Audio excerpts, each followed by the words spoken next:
Beginners కూడా ఈజీగా చేసే విధంగా బీరకాయ కర్రీ చూపించబోతున్నాను. బీరకాయ చెక్కు తీసి చేదు చూసుకొని కట్ చేసి పెట్టుకోవాలి. ఉల్లిపాయలు కూడా కట్ చేసి పెట్టుకోవాలి. స్టవ్ ఆన్ చేసి గిన్నె పెట్టుకొని ఆయిల్ యాడ్ చేసుకొని మినపప్పు, పచ్చిశనగపప్పు, ఆవాలు, జీలకర్ర యాడ్ చేసుకొని దోరగా వేయించుకోవాలి. పోపు దోరగా వేగిన తర్వాత ఉల్లిపాయ ముక్కలు యాడ్ చేసి ఉల్లిపాయ ముక్కలు 50% ఏగిన తర్వాత బీరకాయ ముక్కలు యాడ్ చేయాలి. బీరకాయ ముక్కలు యాడ్ చేసిన తర్వాత కూరకి తగినంత ఉప్పు, పసుపు యాడ్ చేసి 2 నిమిషాలు కలపాలి. అలా కలపడం వల్ల వాటర్ అంతా బాగా ఊరుతుందండి. అలా కలిపి ఒక 5 నిమిషాలు మూత పెట్టేస్తే బీరకాయలో ఉండే వాటర్ అంతా వదులుతుంది. అలా వాటర్ వచ్చిన తర్వాత మూత తీసేసి వాటర్ అంతా ఇంకిపోయి బీరకాయ సాఫ్ట్‌గా ఉడికేంత వరకు ఉడికించుకోవాలి. అలా ఉడికిన తర్వాత మనం కారం యాడ్ చేసుకోవాలి.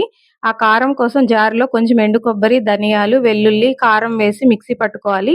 ఈ విధంగా మిక్సీ పట్టిన కారాన్ని బీరకాయ పూర్తిగా ఉడికిన తర్వాత యాడ్ చేయాలి. కారం యాడ్ చేసిన తర్వాత ఒక్క 2 నిమిషాలు ఉంచి బాగా కారం వేగిన తరువాత బీరకాయ ఈ విధంగా దగ్గరకొచ్చినాక స్టవ్ ఆఫ్ చేసుకొని సర్వ్ చేసుకోవడమేనండి. ఈ విధంగా బీరకాయ కర్రీ ట్రై చేయండి. చాలా బావుంటుంది. Thank you for watching. Please do subscribe.